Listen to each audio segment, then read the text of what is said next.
Dios no hizo el mundo, lo hicieron los albañiles. Zona de trabajo, un recorrido por el territorio de los trabajadores en Radio La Compañía.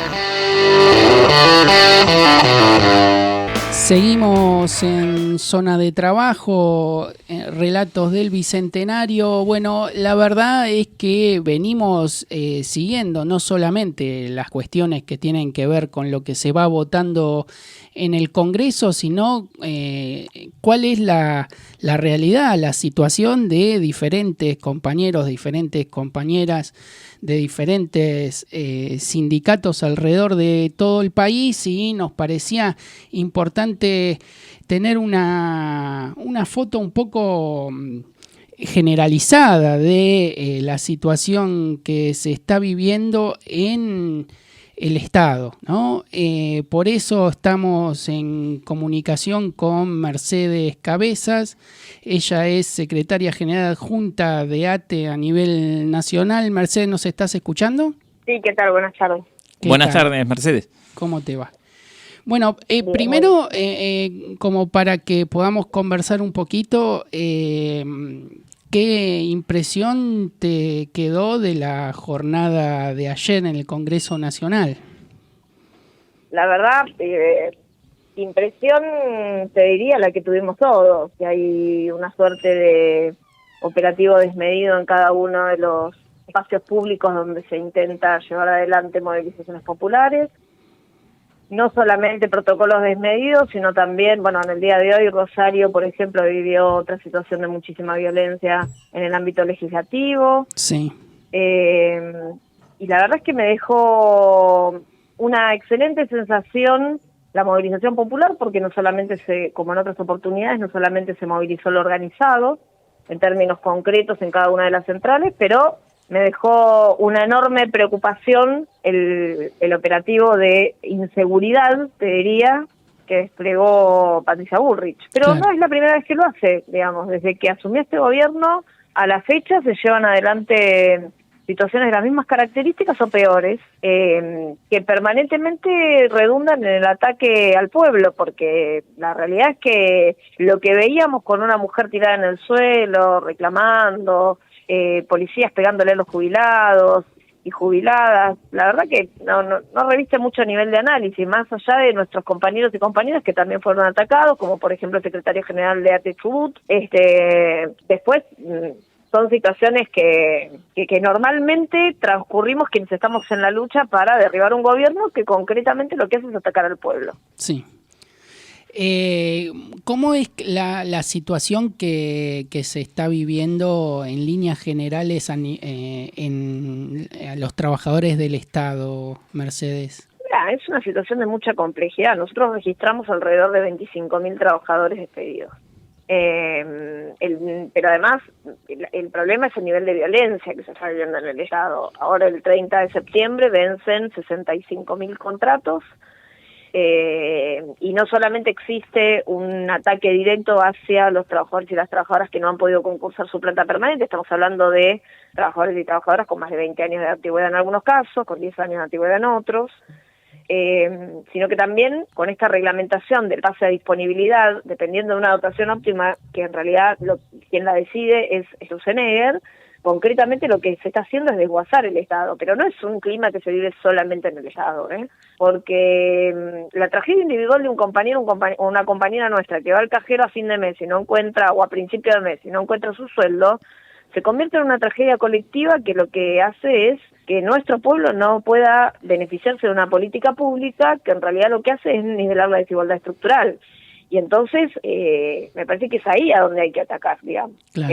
No es un reclamo que debiera ser solo de los trabajadores y de las trabajadoras del Estado, es un reclamo que debiera ser del pueblo, porque cuando un vecino o una vecina va a una oficina del ANSES, intenta tramitar una pensión, o un vecino o una vecina va a una oficina del PAME, intenta resolver una problemática concreta, o tiene la necesidad de generar una denuncia en el INADI, o quiere poder ver una película bajo costo y poco comercial en el Inca y se encuentra con todas esas puertas cerradas, porque lo que no existen son la posibilidad de que los trabajadores materialicen esa política pública, el que se ve afectado es el pueblo, no es solamente los trabajadores del Estado. Y entonces, en pos de algunas pequeñas libertades individuales de algún grupo de familias adineradas de la Argentina, se termina perjudicando en completo a la población que en general suele ser la más excluida del sistema. Sí. Y entonces la problemática ya deja de ser de los y las trabajadoras del Estado, empieza a ser del pueblo. Cuando se vota o no un presupuesto mejor o peor de una universidad pública, lo que se está afectando es la posibilidad de que cientos de miles de estudiantes encuentren la posibilidad de su movilidad social o de su formación académica de una manera igualitaria porque no lo puede pagar. En mi caso yo estudié en una universidad pública y la realidad es que no hubiera podido hacerlo de otra manera. Y entonces cuando uno asistió a una entidad pública y se formó durante todo el trayecto de su vida en entidades públicas, se da cuenta, o por lo menos puede dar cuenta, de que las personas que van a ese tipo de entidades concretamente no hubieran podido pagar una universidad privada. No es que eligen, como dicen algunos libertarios, calentar el asiento durante años y años para no hacer otra cosa. Sí, no, totalmente. Creen en lo que están haciendo, desean poder formarse para tener una carrera universitaria y concretamente el único que puede darle la posibilidad es el Estado, porque hay una suerte de, valga la redundancia, de suerte donde uno nace. Uno puede ser la hija de Paris Hilton o puede ser la persona que nació en un barrio popular del conurbano bonaerense, del conurbano profundo, o la persona que nació en un barrio popular de la capital federal o de cualquiera de las provincias del interior del país. Y entonces, probablemente lo que necesite, si eso es así, es que el Estado nivele la desigualdad estructural que el sistema impone. Porque uno no elige dónde nacer. No, y no es el sistema privado el que tiene la obligación de hacerlo. Claro. Sí, Mercedes.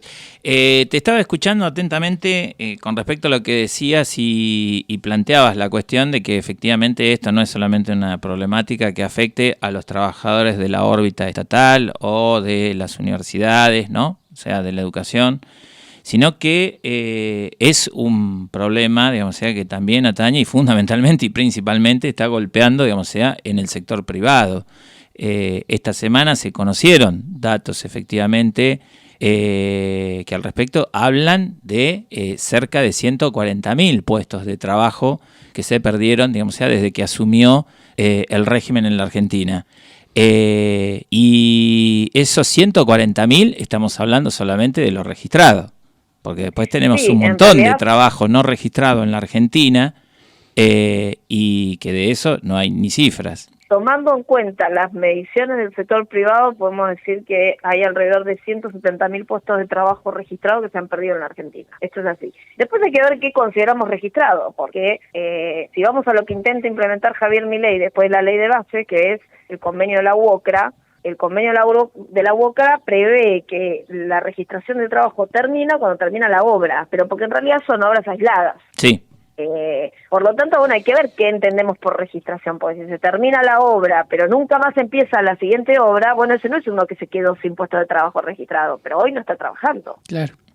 Sí. En términos concretos, lo que hay que medir es la desocupación, pero hay que medirla, pero además te agrego, hay que medir la desocupación liberando la idea de medir los planes, porque la realidad es que un plan social no es una ocupación activa de trabajo, mucho menos ahora donde además hay un mecanismo coercitivo del que podemos hablar horas con el tema de los planes sociales. Sí. Porque todos desearíamos que no existiera el mecanismo de planes sociales en la Argentina. Por supuesto que todos lo deseamos. Ahora tendría que haber un nivel de desocupación cero y un pleno empleo. Y eso no sucede, creo que no sucedió nunca. Quizás en el 45, pero la realidad es que hace muchos años que no sucede en la Argentina, dictaduras mediante y neoliberalismo mediante. Entonces, bueno, hay que ver qué consideramos trabajo registrado. Si vos me preguntás si yo considero, después de una reforma laboral que intentan imponer, donde el trabajador registrado es un colaborador que no tiene ningún derecho, yo te diría, ese para mí no es un trabajador registrado, porque en realidad, ¿qué es un colaborador? ¿Alguien que te ayuda? Bueno, si te ayuda no está trabajando.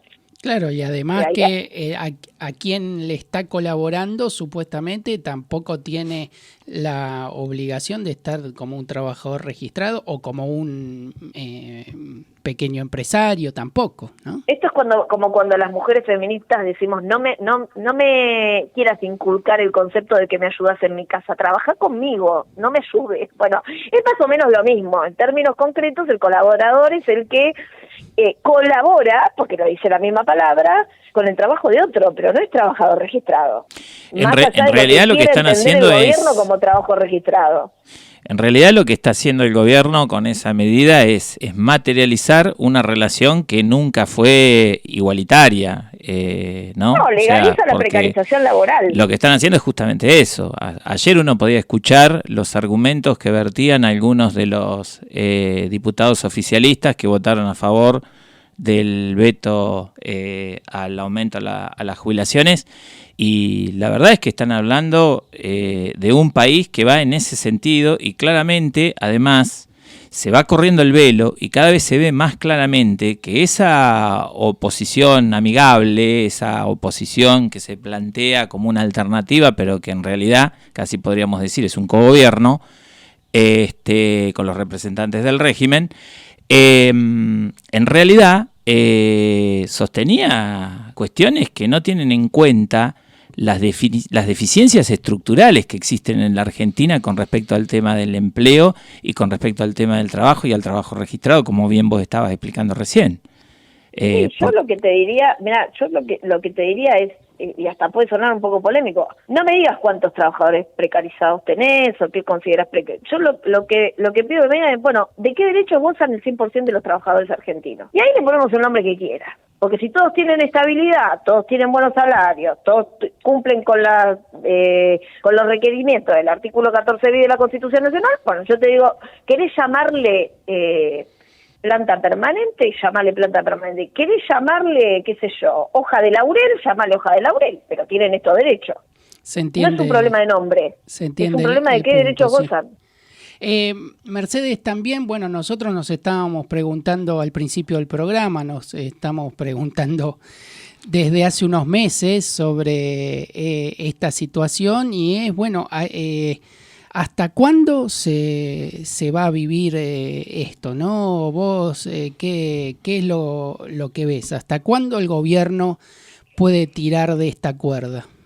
Yo creo que no tiene margen ya de tirar de esta cuerda, porque hoy más allá de las encuestas, que a veces se equivocan, que a veces no, bueno, las elecciones argentinas han demostrado que las encuestas a veces contienen algunos errores, o por lo menos algún margen de sesgo, pero la realidad es que más allá de cualquier encuesta, lo que vemos en la calle es que el consenso con el que ganó Javier Milei hoy ya no es consenso, digamos. Y en ese sentido, y más allá de la calma aparente que se pueda ver en las calles, nosotros confiamos plenamente en el pueblo argentino. Y cada vez que el pueblo argentino irrumpe en los márgenes económicos y políticos de la sociedad argentina, produce cambios concretos. Nosotros creemos que no es tiempo de espera. Más allá de lo que piensen algunas fuerzas políticas o piensen algunos sindicatos, los cambios estructurales que se están generando en el país no revisten ningún nivel de análisis de espera posible. Por lo tanto, nosotros seguimos convocando tanto a la sociedad argentina como a nuestros propios afiliados y afiliadas del Estado para dar la lucha que sea necesaria para que esta situación, este régimen se termine en términos concretos. No va a ser la primera vez ni la última en la Argentina que se va un presidente. Bueno, ya pensar en la posibilidad de un cambio de políticas es muy difícil, porque la realidad es que cada vez se profundiza más el mecanismo por el cual se sumerge a la población argentina en este 54% de pobreza. Sí. 54 parece un número débil, pero la realidad es que si somos 47 millones de argentinos, casi 30 millones estamos por debajo de la línea de la pobreza, con un fenómeno que no se veía antes, que es que los trabajadores son pobres. No estamos hablando de gente sin trabajo, Claro. Los trabajadores son pobres. Y entonces, la realidad es que profundizar este modelo, ya eso de hay que sufrir para ver la luz al final del túnel, se parece, casi te diría que está en iguales condiciones del estamos mal, pero vamos bien, que ya conocemos. Y entonces, no hay mucho margen de espera. La verdad es que la sensación que deja el presidente Javier Milei es que es él o el pueblo. Y si es él o el pueblo, bueno, es el pueblo. No hay mucha vuelta, digamos. Los derechos individuales nunca van por sobre los derechos colectivos. No, incluso con la reflexión que estabas haciendo hace un ratito, no más, hace unos minutos, respecto, el 2001 nos dejó una gran enseñanza. Y es la enseñanza de que cuando el pueblo dice basta. Y ese gobierno no cayó por un golpe ni nada por el estilo, como ayer boqueaban muchos diputados de la Nación, haciendo referencia a otras situaciones que ha tenido, digamos, sea la Argentina en otros momentos. Ese gobierno cayó por una insurrección popular, que es legítima, además. Mira, no solo no cayó por un golpe ese gobierno, sino que cayó por el legítimo derecho de uso democrático del pueblo. A la insurrección. El derecho que tenemos a insurreccionarnos si tenemos un gobierno que nos quiere pasar por encima. Porque como ciudadanos tenemos ese derecho. Quiero escapar alguna cosa que dijiste por ahí que tiene que ver con el 2001. El 2001 abrazó el que se vayan todos. Y no solo no se fueron todos, y algunos se quedaron, sino y además después resulta que Javier Milei se queda con el que se vayan todos, que forjamos en ese momento, digamos, y si no pareciera que uno le escapa a la necesidad de autocrítica que hay que hacer dentro del campo popular, porque eso no nació de un repollo, digamos. Para que Javier Milei se quede con el que se vaya todos, que surgió del campo popular, es porque algo en el campo popular hicimos mal. Y eso requiere de una fuerte autocrítica no solo de las fuerzas políticas, sino también de las organizaciones libres del pueblo, incluyendo las nuestras. Claro. ¿No? Porque si no, hay algo que posibilita que estos procesos, más o menos virulentos, sean protagonistas de la historia en algunos momentos de la historia. Eso sucedió y no es que la población la estaba pasando bien, sino que votó para pasarla mejor porque la estaba pasando mal. Entonces, me parece que hacia el interior del campo popular también nos debemos una autocrítica, también debemos canales más participativos de la democracia, y hacia el interior de las organizaciones que somos parte del campo popular, pero que no somos a lo mejor fuerza política hacia elecciones partidarias, también tenemos que empezar a decir, bueno, empecemos a mirar para adentro qué es lo que está pasando, porque si cada vez que gana un gobierno popular, después de la revuelta popular que posibilitan las organizaciones, nos van a decir, bueno, ahora vayan a casa que les vamos a decir cómo ser felices, bueno, eso no funciona. Entonces hay que ver cómo se arbitran mecanismos que permitan democracias más participativas de las organizaciones libres del pueblo, si representan a la clase trabajadora como entendemos que las representan. Y para eso hace falta una autocrítica para adentro, incluyendo de nuestras organizaciones. No estoy sacándole la tinta. Tal cual. Igualmente, Mercedes, yo creo que la autocrítica tienen que hacerla fundamentalmente los que fueron gobierno, porque las organizaciones libres del pueblo, hubo muchas organizaciones libres del pueblo que cuando esos estaban en el gobierno, esos también estaban en las calles.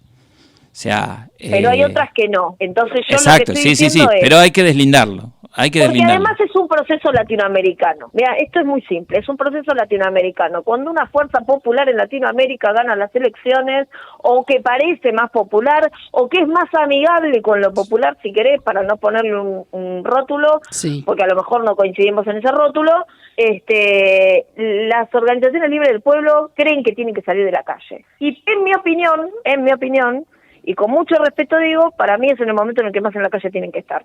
Tal cual. Tal cual, sí. Mercedes, te agradecemos enormemente por la comunicación.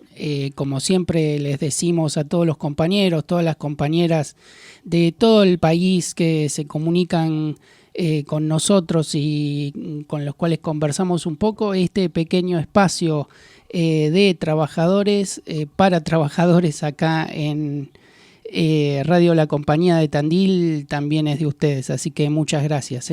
No, muchas gracias a ustedes, un abrazo. Un abrazo, Mercedes. Chao, hasta luego. Era Mercedes Cabezas, secretaria general adjunta de ATE Nacional. Vamos a escuchar a Los Piojos y enseguida volvemos.